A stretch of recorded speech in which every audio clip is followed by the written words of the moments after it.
नमस्कार, आदाब।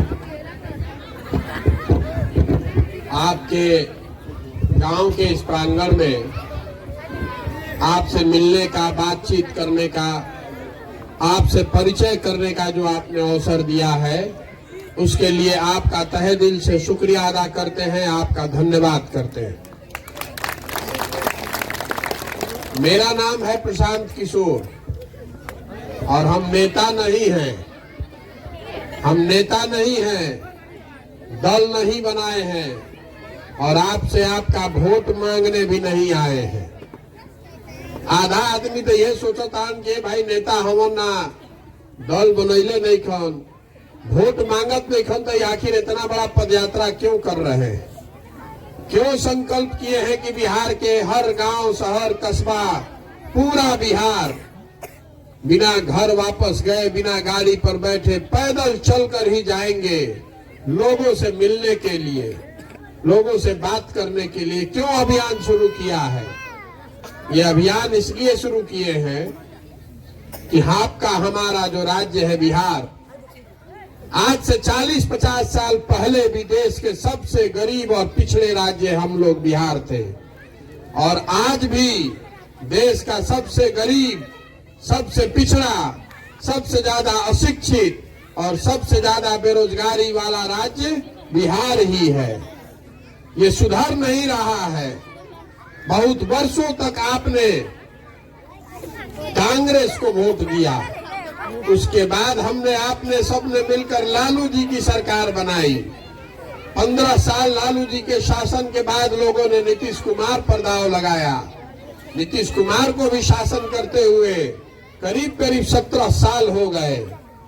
दिल्ली में भी अब कांग्रेस को बदलकर लोगों ने मोदी जी को बैठा दिया, लेकिन इसके बावजूद आपकी, आपके बच्चों की, आपके गांव की, आपके खेत खलिहान की स्थिति सुधर नहीं रही है।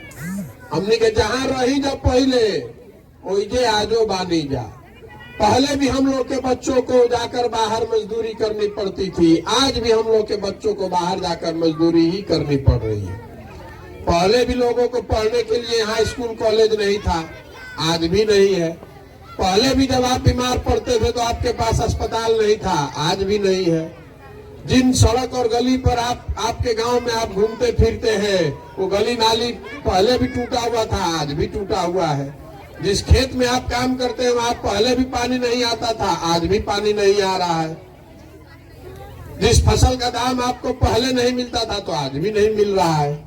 आखिर ये स्थिति बदल क्यों नहीं रही है? यही जानने, समझने, लोगों से बात करने के लिए पैदल चल रहे हैं। ये संकल्प किया है कि पूरे बिहार में हर गांव, हर पंचायत तक पैदल चल के पहुंचा जाए, ताकि ये समझ में आए बात कि कौन सी ऐसी समस्या है गांव के स्तर पर, पंचायत के स्तर पर, जिसका समाधान करना जरूरी है ताकि लोगों की जिंदगी बेहतर होए। लेकिन सिर्फ समस्याओं के समाधान से आपका विकास नहीं होगा। इसलिए पदयात्रा का पहला उद्देश्य है कि जब पूरे पदयात्रा पूरे बिहार की खत्म होगी तो हर पंचायत का एक अलग से अगले 10 साल का विकास का योजना बनाकर जारी करेंगे, ताकि आप देख सकें कि अगर जन सुराज को कल मौका मिलता है, आपकी सरकार बनती है, तो आपके पंचायत के विकास के लिए कौन से काम किए जाएंगे।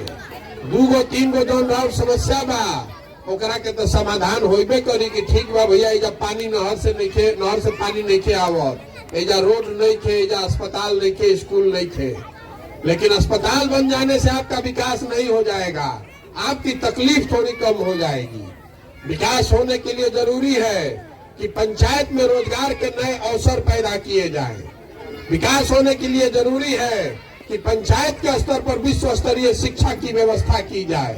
पंचायत के विकास के लिए जरूरी है कि किसान जो काम कर रहा है यहाँ, उसकी आमदनी को बढ़ाने का नया योजना बनाया जाए। तो जब पदयात्रा खत्म हुई, ए भाई सुन लो,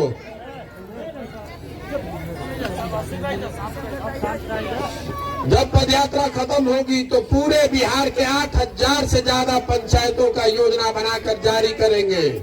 आप देख सकेंगे कि आपके पंचायत के विकास के लिए अगले 10 साल में कौन सी योजना बना रहे हैं। ठीक लगेगा तो उसका मूल्यांकन कीजिएगा, ठीक लगेगा तो उसके साथ जुड़िएगा, नहीं ठीक लगेगा तो उसको गटर में फेंक दीजिएगा। पदयात्रा का दूसरा उद्देश्य यह है कि गांव समाज की मदद से ऐसे लोगों को ढूंढ कर निकाला जाए जिनमें समाज को सुधारने की सलाहियत है, जिनमें काबिलियत है बिहार में कुछ अच्छा करने की। ऐसे सही लोग जिनको अगर हाथ पकड़ के आगे बढ़ा दिया जाए, आपकी मदद से चुनाव जिता दिया जाए, तो कल वो समाज को नोचे नहीं, ठगे नहीं, बल्कि समाज के लिए कुछ करे। बिहार तब सुधरेगा जब हजारों वार्ड सदस्य अच्छे लोग चुनकर आएंगे, जब 5000 अच्छा आदमी मुखिया बनेगा, जब 100-150 अच्छा आदमी विधायक बनेगा। तो इतनी बड़ी संख्या में अच्छे सही लोगों को ढूंढने का अभियान है जन सुराज। गांव गांव जा रहे हैं, वोट नहीं मांगो, रउआ से इतने मांगता नहीं कि बताइए कि आपके गांव में, आपके पंचायत, आपके शहर में कौन सही आदमी है। गरीब हो, अमीर हो, हिंदू हो, मुसलमान हो, अगड़ा हो, पिछड़ा हो, आपको संगठन का चिंता नहीं करना है, आपको पैसे की चिंता नहीं करनी, आपको रणनीति की चिंता नहीं करनी है। आदमी सही होना चाहिए। अगर आदमी सही है तो उसको आगे बढ़ाने की, उसको आगे चुनाव लड़ाने की जिम्मेवारी हमारी है, जन सुराज की है। पिछले 25-30 साल में बिहार में जितना आदमी एमएलए बना है, जितना आदमी एमपी बना, सारे दल के एमएलए एमपी का नाम लिखिएगा तो आपको पता चलेगा कि 1250 परिवार के लोग ही बिहार में एमएलए एमपी बनता है। ये स्थिति बदलनी चाहिए। बिहार में 3-3.5 करोड़ परिवार रहते हैं, लेकिन राज सिर्फ 1250 परिवार के लोग कर रहे हैं। अब समय है इस बात का कि समाज के बीच से ऐसे लोगों को निकाला जाए जिन पर आपका भरोसा हो, जो समाज का सही आदमी है। अब आदमी कहता ये भैया कैसे पता चली सही अब के बचल बा, सही आदमी के कैसे पता चली? तो हम रवा के बतावता नहीं कि सही आदमी के कैसे पता चलता। पहली बात तो आप ये समझिए कि समाज में सही आदमी है कि नहीं। समाज में सही आदमी का कमी नहीं है। जरूरत इस बात की है कि जैसे दही को मथ के आप मक्खन निकालते हैं, उसी तरह समाज को मथ के सही लोगों की पहचान करके निकाली जाए। समाज में अच्छे लोग हैं। अगर हमारा बात पर भरोसा नहीं थे तो अपने से पूछिए कि 100 में एक आदमी तो जरूर अच्छा होगा गांव में, है कि नहीं भाई? एगो तो है ना। तो बिहार में 13 करोड़ आदमी रहता है। अगर 100 में एक आदमी भी सही ढूंढ कर निकाल लिए तो 13 करोड़ में 14-15 लाख आदमी हो गया। तो उन 10-12-15 लाख लोगों को निकालने का अभियान है, जो समाज का 1% ही है लेकिन सही आदमी है। उसी के जरिए एक नई राजनीतिक व्यवस्था बनाई जाएगी। और ये जो पूरा अभियान है जन सुराज, ये बिहार में राजनीतिक दल बना के चुनाव लड़ने का अभियान नहीं है। हम यहाँ दल बनाकर चुनाव लड़ने नहीं आए हैं। हम यहाँ एक नई राजनीतिक व्यवस्था बनाने आए हैं। गांधी जी के विचारधारा पर आधारित आजादी से पहले जो कांग्रेस थी, उस कांग्रेस की व्यवस्था को पुनर्जीवित करने आए हैं, जिसमें अगड़ा पिछड़ा, अमीर गरीब, हिंदू मुसलमान सब मिलकर उसको बनाए और मिलकर ही उसको चलाए। ये पूरा अभियान है जन सुराज। इसी बात के लिए हम यहाँ विकास के बात करे आई बानी, लेकिन रउआ मन में एगो दूसरो चिंता बा। जो हमारे यहाँ मुसलमान भाई बैठे हुए हैं, आपके मन में ये चिंता नहीं है कि प्रशांत किशोर विकास कर सकेलन कि ना। इधर रउआ बुझाते बा कि बहुत चालाक आदमी, होशियार आदमी बनाने काम कर सकता। आपकी चिंता दूसरी है। आपकी चिंता ये है कि भाई प्रशांत किशोर आयल बड़ा नहीं, जन सुराज शुरू भइल बा, एकरा से कहीं भाजपा के तो ना फायदा हो जाई। ये आपकी चिंता है। तो उस चिंता का जवाब देने भी आए हैं। आपके मन में जो प्रश्न है उसका जवाब देने आए हैं। पहला प्रश्न आपके मन में ये है कि अगर भाजपा को हराना है तो बिहार में हम महागठबंधन की मदद क्यों नहीं कर रहे हैं? हम महागठबंधन की मदद काहे नहीं कर दे? आदमी आके कहता ये भैया महागठबंधन की मदद कर दी, भाजपा के हरा दी। हम आपको बताने आए हैं कि महागठबंधन का मदद क्यों नहीं कर रहे हैं। महागठबंधन शब्द 2015 में हमने लिखा, उससे पहले महागठबंधन वो जानते ना रहो को, ओकरा से पहले तो गठबंधन होते रहे। 2015 में लालू जी, नीतीश को और कांग्रेस को, तीनों को जोड़कर महागठबंधन हमने बनवाया। आपके प्रयास और आपके सहयोग से उस महागठबंधन को जिताया गया। लेकिन 2015 में जीता हुआ महागठबंधन, हम गए पंजाब और नीतीश कुमार पलट कर चले गए भाजपा में। तो यहाँ जितने लोग आप लोग बैठे हुए हैं, कौन ऐसा आदमी है जो खड़ा होकर ये दावा कर सकता है कि आज अगर हम महागठबंधन का मदद फिर से कर दें और नीतीश कुमार जीतने के बाद भाजपा में नहीं जाएंगे? इसका कौन गारंटी लेगा, ये आप हमको बताइए। अगर आप इसका गारंटी नहीं लीजिएगा तो हम आपको एक बात गारंटी से लिख कर जा रहे हैं, उसको आज का तारीख नोट करके रखिएगा अपने डायरी में। मैं आपको बताने आया हूं, हमको आपका वोट नहीं चाहिए। आप महागठबंधन को वोट दीजिए एक बार और नीतीश कुमार ठग कर आपको फिर भागेंगे, फिर उसके बाद हाथ मलते रह जाइएगा। ये आदमी फिर आपको ठगेगा। आप नीतीश कुमार को कितना जानते हैं? 2-4 गो मीटिंग में देखे होंगे, 1-2 गो सभा में सुने होंगे, 2-4 जगह टीवी रेडियो पर देखे होंगे। हम नीतीश कुमार के संगे 2 बरिस साथे उनका घरे रहत रही। हमसे ज्यादा आप नीतीश कुमार को नहीं जानते हैं। 2015 में आदमी ने ठगा, 2018 में फिर मैंने मेहनत करके इस आदमी को खड़ा करने की कोशिश की। 2014 के लोकसभा चुनाव में जिस जदयू के 2 एमपी आए थे, उसको मैंने लोकसभा चुनाव में 17 एमपी दिलवाया। भाजपा के 30 एमपी थे 2014 में बिहार से। हमने रणनीति बना के ऐसा व्यवस्था बनाया कि भाजपा 17 लड़ेगी, जदयू 17 लड़ेगा। भाजपा का 13 गो एमपी तो बिना लड़े ही कम करा दिए। तय हुआ था कि वो चुनाव के बाद नीतीश कुमार एनडीए से बाहर जाएंगे। आप एनडीए से बाहर जाना छोड़ दीजिए, जब लोकसभा में मोदी जी फिर जीत गए तो ये आदमी हम ही को समझा रहे हैं कि नहीं, भाजपा ठीक बा, इधर इसी में रहा जाए। और सीए एनआरसी का जब बिल आया तो उसके पक्ष में इन्होंने मतदान किया। मैंने नीतीश कुमार को क्यों छोड़ा है ये बता देता हूं आपको। सीए एनआरसी का जब बिल आया, पार्टी में उस समय मैं था, उस समय ये तय किया गया था कि हम लोग इसके विरोध में हैं। लेकिन इसके बाद भी जदयू ने उस बिल के पक्ष में वोट किया पार्लियामेंट में। हमने नीतीश कुमार जी से पूछा, मीडिया को पता है, मीडिया के सामने एक बात कही गई है कि अगर हम लोगों ने पार्टी में तय किया था कि हम लोग सीए एनआरसी के विरोध में हैं, तो हम लोगों ने इसके पक्ष में दिल्ली में मतदान क्यों किया? अब नीतीश कुमार ने क्या कहा वो आपको बताना चाहते हैं। नीतीश कुमार ने ये नहीं कहा कि हमने अपना निर्णय बदल लिया है। नीतीश कुमार ने मुझे ये कहा कि आप बाहर जाकर पत्रकार जो खड़े हैं उनसे बता सकते हैं कि हम लोग बिहार में इसको लागू नहीं करेंगे, लेकिन हम तो दौरा पर थे, वहां दिल्ली में सब हमारा एमपी सब तय करके पक्ष में वोट कर दिया। इसलिए उसी दिन ये तय कर लिया मैंने कि ये आदमी ना भाजपा के साथ है ना हम लोग के साथ है, ये किसी के साथ नहीं है। और रउआ कहता नहीं कि हम भाजपा के मदद कर रहा बानी। तो आपको बताने आए हैं कि जिस दिन सीए एनआरसी का तलवार गर्दन पर लटका था, सीए एनआरसी का तलवार गर्दन पर लटका था, तो सीए एनआरसी कैसे रुका? आपके आंदोलन करने से नहीं रुका, आपके धरने पर बैठने से नहीं रुका। सीए एनआरसी उस दिन रुका जिस दिन बंगाल में भाजपा को शिकस्त दी गई। तो तनी अपन यादाश्त से याद करके बताइए कि जिस दिन बंगाल में चुनाव हो रहा था, जिस दिन लोकतंत्र की बड़ी लड़ाई लगी थी, तो बिहार का कौन वीर बंगाल में गया था? नीतीश कुमार उस समय भाजपा के साथ बैठकर यहाँ सरकार चला रहे थे। और बंगाल में लड़ाई लड़ने तेजस्वी यादव नहीं गए थे, बिहार का लड़का प्रशांत किशोर गया था।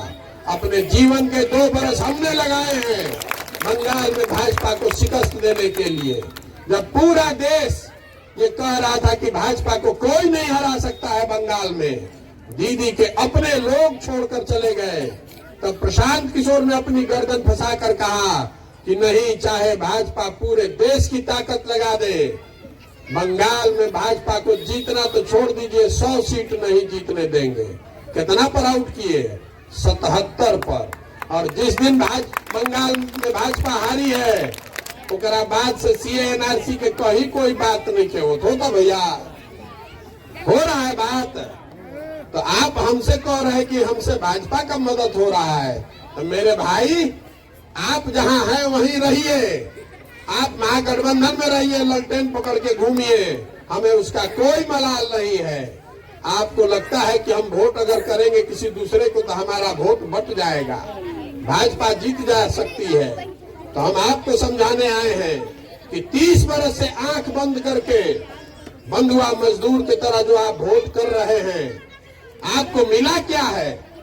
आपको विकास मिला नहीं, राजनीतिक भागीदारी मिली नहीं, और 2 MP का पार्टी भाजपा 330 MP का पार्टी है, तो 3 चीज में कुछ तो नहीं मिला आपको। आप पूरा ताकत से लगे हुए हैं। मैं 73 दिन से चल रहा हूं पैदल बिहार में। हम बहुत विश्वास से आपको ये कहना चाहते हैं कैमरे के सामने कि अगर दलित, इसको सुन लो भाई, सुन लो, बहस बाद में करना। 75 दिन पैदल चलने के बाद बहुत विश्वास से आपको ये बात बताना चाहते हैं, अगर दलित बस्तियों को छोड़ दीजिए तो सबसे ज्यादा गरीबी, सबसे ज्यादा बदहाली और फटहाली मुसलमान भाइयों के गांव में दिखी है। आपके बच्चे सबसे ज्यादा गरीबी और बदहाली में जी रहे हैं, और 30 वर्ष से आप अपना सरकार बनाकर चला रहे हैं। तो इसके लिए कौन जिम्मेवार है? आपके गांव में सड़क नहीं है तो सड़क मंत्री कौन है रे मेरे भाई? सड़क मंत्री है तेजस्वी यादव। आपके गांव में अस्पताल नहीं है तो स्वास्थ्य मंत्री कौन है? तेजस्वी यादव। आपके गांव में स्कूल नहीं है तो शिक्षा मंत्री कौन है? चंद्रशेखर यादव, जो तेजस्वी यादव के पार्टी के हैं। तो वोट आपने अपनी सरकार को दिया है, आपकी सरकार है, तो हमारा बात छोड़ दीजिए, जिसको वोट देना है दीजिएगा। कम से कम हमारा डर दिखाकर ही अपने बच्चों के लिए स्कूल, अस्पताल और सड़क बनवा लीजिए। कुछ नहीं मिलने वाला है, लेकिन फिर भी हम आपको कह रहे हैं 3 बरस अभी तो टाइम बा, अभी तो 3 बरस टाइम है। अपने बच्चों के लिए सड़क बनवाइए, स्कूल बनवाइए, अस्पताल बनवाइए। सरकार तो आप ही की है, सबसे ज्यादा वोट आपने दिया है, भागीदारी तो आपको मिली नहीं। अभी महागठबंधन के सरकार बा, और मेरे के काम मिलल बा नहीं थे मिलल, कर जाके गुणा गणित अपना घर में कर ले। हम आपको मीठी मीठी बात कहने नहीं आए हैं, घर में जाकर जोड़िएगा कि आपको क्या मिला है इस सरकार में। लेकिन राजनीतिक भागीदारी मिली हो या नहीं, अपने बच्चों के लिए विकास जरूर करवाइए। 2-3 वर्ष अभी समय है, आपकी सरकार है, कुछ तो काम होना चाहिए। और अगर नहीं भी हो तो भी आप महागठबंधन को ही वोट दीजिए, आप महागठबंधन को वोट दीजिए। हम आपको वोट लेने नहीं आए हैं आपसे, आपको निमंत्रण देने आए हैं। निमंत्रण देने आए हैं इस बात का कि महात्मा गांधी के विचारधारा पर आधारित एक नई व्यवस्था खड़ी कर रहे हैं। अगर इसमें बराबर के हिस्सेदार बनना चाहते हैं, अपने बच्चों के भविष्य के लिए, विकास और सुरक्षा दोनों के लिए, अगर आप इसमें हिस्सेदार बनना चाहते हैं तो इसमें आइए और इसमें जुड़िए, बराबरी का हक कंधा लगाइए, बराबरी का हक लीजिए। और नहीं तो जिसका झंडा लेकर ढो रहे उसका ढोते रहिए, वोट उसको देते रहिए। हम आपसे वोट मांगने आए भी नहीं किए तो काहे घबरा रहे हैं कि आपका वोट बच जाएगा? अरे जिसको वोट दे रहे हैं उसको दीजिए, उसमें दिक्कत क्या है? आप 20% वोट नहीं दीजिएगा तो 80% और है ना। हमको इतना गुणा गणित चुनाव का आता है कि 80 में 40% वोट कैसे लेना है। हम आपका वोट का चिंता करके नहीं आए हैं, लेकिन आपको निमंत्रण क्यों देने आए हैं? इसलिए देने आए हैं कि अगर गांधी के विचारधारा आधारित कोई व्यवस्था बनाना चाहते हैं तो उसमें 20% अपने मुस्लिम भाइयों को छोड़ नहीं सकते हैं। इसलिए आपके गांव में आए हैं। वोट मांगे तो वैसे बहुत आदमी आयल हुई, हम आपको अपने साथ लेकर चलने आए हैं।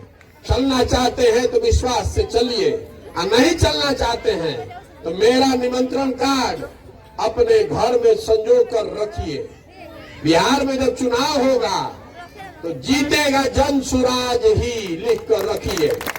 हम उनमें से नहीं हैं जो लड़ने के लिए लड़ता है। अगर यहाँ लड़ने आए हैं तो मान कर चलिए कि इसको जीतने का खाका दिमाग में बना कर लाए हैं। ये सोच समझ कर आए हैं कि इसको जीतने के लिए कितनी ताकत लगानी पड़ेगी, कितना व्यवस्था बनाना पड़ेगा, कितना पसीना बहाना पड़ेगा। आप देख रहे हैं अभी चुनाव 3 वर्ष बाकी बा, अभी से 16 घंटा मेहनत करते हैं, सुबह से लेकर रात तक काम कर रहे हैं। कोई दूसरा हिम्मत नहीं कर सकता है, वो प्रयास कर रहे हैं। आपको निमंत्रण देने आए हैं, आइए जुड़िए।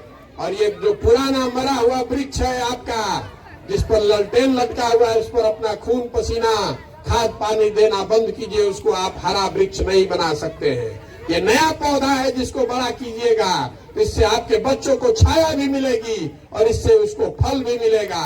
ये आपका वृक्ष होगा। ये प्रशांत किशोर का दल नहीं है, ये एक विचारधारा आधारित व्यवस्था बना रहे हैं, जिससे आगे की लड़ाई लड़ी जा सके। ये कहानी बिहार में शुरू होगी, लेकिन कहानी बिहार में रुकेगी नहीं। हम बिहार में दल बनाकर चुनाव लड़ने के सपना लेकर नहीं आए हैं, यहाँ से शुरू कर रहे हैं। लेकिन विचारधारा आधारित ये व्यवस्था अगर आपने बना ली, तो ये कहानी यहाँ से शुरू होकर बहुत आगे तक जाएगी। तय आपको करना है। अगर वह हमारे निमंत्रण नहीं मानो और आप हमारे साथ चलने को नहीं तैयार हैं, तो भी कोई मलाल नहीं है। आपके गांव में फिर आएंगे चुनाव जीतने के बाद। जीतने के बाद आपके यहाँ आएंगे इसी निमंत्रण को लेकर फिर से। लेकिन वो घड़ी निमंत्रण के साथ साथ पूरा आपसे हरजाना भी वसूलेंगे।